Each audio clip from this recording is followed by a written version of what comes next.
नमस्कार साथियों, आपका चैनल RK105 में बहुत बहुत स्वागत है। आज अपने बात कर रहे हैं भौतिक भूगोल के जो पहले टॉपिक हैं सौरमंडल की। इसमें जितने भी क्वेश्चन पूछे जाएंगे अब इस सीरीज़ में वो सारे के सारे MCQ टाइप के होंगे, क्योंकि विश्वविद्यालयों ने जो है BA प्रथम वर्ष के विद्यार्थियों के लिए सेमेस्टर लागू कर दिया है और जितने भी ये क्वेश्चन पूछे जाएंगे आपको MCQ यानी कि कई विकल्प मिलेंगे जिनमें से आपको एक का चयन करना होगा।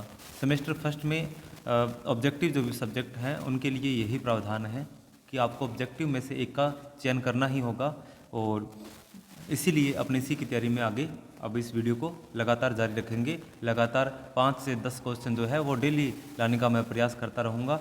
तो स्टार्ट करते हैं। प्रश्न फर्स्ट, पृथ्वी और सूर्य के बीच की औसत दूरी कितनी है? हमारी ये पृथ्वी और उष्मा का एकमात्र जो स्रोत है वो सूर्य है उष्मा का। पृथ्वी और सूर्य के बीच की औसत दूरी कितनी है? ऑब्जेक्ट जो है आपके सामने 4 है और इनमें से आपको एक का चयन करना है। देखिए, ऑप्शन आपका A 10 crore 96 lakh kilometre, option B 14 crore 98 lakh kilometre, option C 15 crore 92 lakh kilometre, option D 14 crore 96 lakh kilometre. तो आपने पहचान लिया होगा सही ऑप्शन को। 14 करोड़ 96 लाख किलोमीटर हमारी पृथ्वी की सूर्य से दूरी है। ये की औसत दूरी है। वैसे तो अपसौर और उपसौर की स्थिति के अंदर आप देखेंगे कि अपसौर के अंदर 15 करोड़ 20 लाख किलोमीटर तक दूरी पहुंच जाती है और उपसौर के अंदर जो है वो निकटतम दूरी होती है 14 करोड़ 70 लाख के करीब जो है किलोमीटर के करीब जो है वो दूरी हो जाती है। ये औसत दूरी है 14 करोड़ 96 लाख किलोमीटर। ये आपका राइट आंसर ऑप्शन डी, ठीक है। अब क्वेश्चन सेकंड की ओर बढ़ते हैं अपने। निम्न में से सूर्य के सबसे निकटतम ग्रह कौन सा है? जब अपने सौरमंडल पढ़ते हैं तो अपने एक क्रम बढ़ते हैं जो कि सूर्य से दूरी के अनुसार है। सबसे पहले इसी को पढ़ा जाता है और इसमें देखिए ऑप्शन है आपके सामने। ऑप्शन ए पृथ्वी, ऑप्शन बी बुध, ऑप्शन सी शुक्र, ऑप्शन डी मंगल। तो आपको अगर क्रम याद होगा तो आप 1 मिनट में ही बता दोगे कि सबसे निकटतम जो दूरी होती है वो सूर्य से कौन से ग्रह की है, तो वो बुध की है। तो क्रम आपको याद होगा, नहीं तो याद कर सकते हैं। बुध शुक्र पृथ्वी मंगल, बृहस्पति शनि अरुण वरुण। तो ये क्रम रहेगा। तो इसमें बुध जो है सूर्य के सबसे निकट का है। अब इसके बाद में क्वेश्चन नंबर 3, निम्न में से कौन सा आंतरिक ग्रह नहीं है? अब इन्होंने क्या जो एक तरीके से डिवाइड किया है कि हमने जो 4 ग्रह हैं सूर्य के निकट के उनको आंतरिक ग्रहों में और उसके बाद में जो है वो बाहर की ओर जो 4 ग्रह हैं उनको बाहरी मान लिया है। और इनमें जो मंगल और बृहस्पति के बीच में ग्रह था जो कि विखंडित हो गया था छोटे छोटे टुकड़ों के रूप में, आज भी वहाँ पर उल्काएं जो है वो घूम रही है। तो ग्रहों के टुकड़े जो है वो घूम रहे हैं, सूर्य के चारों ओर चक्कर काट रहे हैं।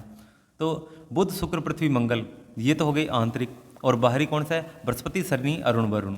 तो आप इनमें से पहचानिए कि आंतरिक ग्रह कौन सा नहीं है। तो बुध इसमें ऑप्शन नहीं है, शुक्र पृथ्वी मंगल ये तीनों आंतरिक में हैं और एक अकेला बृहस्पति ये क्या है? बाहरी ग्रहों के अंदर शामिल है। तो बृहस्पति जो है इसका राइट आंसर होगा। कौन सा आंतरिक ग्रह नहीं है? तो बृहस्पति इसका राइट आंसर है कि बृहस्पति बाह्य श्रेणी में आता है, बाह्य ग्रहों की श्रेणी में आता है। अब अपने 4th नंबर क्वेश्चन है, निम्नलिखित ग्रहों में से कौन सा युगल यानी कि जोड़ा सूर्य के चारों ओर पश्चिम से पूर्व की तरफ घड़ी सुइयों के विपरीत एंटी क्लॉकवाइज, ठीक है, दिशा में परिभ्रमण नहीं करते हैं? ये क्वेश्चन में ये भी ध्यान देने वाली बात है कि नहीं, और इस पे विशेष ध्यान देना। कई बार अपने परिभ्रमण करते हैं, ऐसा पढ़ लेते हैं, तो विशेष ध्यान देना। इस प्रकार के क्वेश्चन भी आपसे पूछे जाएंगे जिसमें नहीं शब्द पे विशेष ध्यान देना है आपने, ठीक है। तो निम्नलिखित में से कौन सा युगल जो है वो सूर्य के चारों ओर पश्चिम से पूर्व की तरफ यानी कि घड़ी की जो दिशा है चलने की सुइयों की उसके विपरीत जो है वो चक्कर लगाते हैं, परिभ्रमण करते हैं? तो इनमें राइट आंसर जो है आप ऑप्शन देख लीजिए। फर्स्ट नंबर है युगल शुक्र व अरुण, बी नंबर पे युगल है बुध व ये पृथ्वी, और सी नंबर पे है बृहस्पति व शनि, और डी नंबर पे है मंगल व अरुण। तो इसका राइट आंसर जो है ये है ए, शुक्र व अरुण। शुक्र व अरुण ऐसे ग्रह हैं जो सभी, जो जितने इनके अलावा जो जितने भी ग्रह हैं अपने सौरमंडल के, सभी क्या है, घड़ी की सुई की दिशा में ही चक्कर लगाते हैं सूर्य के चारों ओर, और ये शुक्र व अरुण जो है ये विपरीत दिशा में चक्कर लगाते हैं। अब क्वेश्चन नंबर 5, निम्नलिखित में से पृथ्वी का औसत घनत्व है, इनमें से पृथ्वी का औसत घनत्व जो है ये कौन सा है? तो आपके सामने 4 ऑप्शन हैं। Option A 5.32, option B 4.52, option C 5.52 या ऑप्शन डी 5.72। आपके सामने ये 4 ऑप्शन हैं, इनमें राइट ऑप्शन जो है ये आपका रहेगा सी, 5.52 ग्राम प्रति घन सेमी जो है हमारी पृथ्वी का औसत घनत्व माना गया है। तो आपका राइट आंसर होगा 5.52, ऑप्शन सी। इसी के साथ में आगे अपने 6 नंबर पे क्वेश्चन, यहाँ आपके सामने क्वेश्चन है, निम्नलिखित ग्रहों में से सबसे गर्म ग्रह कौन सा है? यहाँ मिसप्रिंट हो गया था तो मैंने ऊपर गर्म लिखा हुआ है, ठीक है, ये यहाँ पे आएगा। निम्नलिखित ग्रहों में से सबसे गर्म ग्रह कौन सा है? तो आप बताइए इनमें से। ऑप्शन ए है बुध, ऑप्शन बी है शुक्र, ऑप्शन सी है पृथ्वी, ऑप्शन डी है मंगल।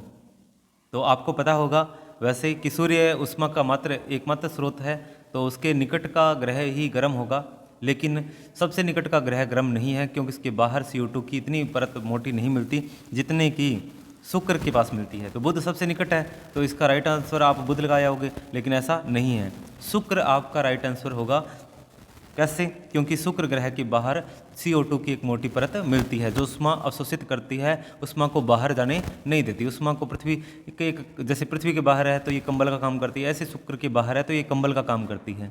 ये सूर्य से आने वाली लघु तरंगों को ग्रहों तक पहुंचने देती है, लेकिन उस वापस लौटते हुए उन्हें अवरोधक के रूप में कार्य करती है। इसीलिए शुक्र जो है ये सबसे गर्म ग्रह माना जाता है।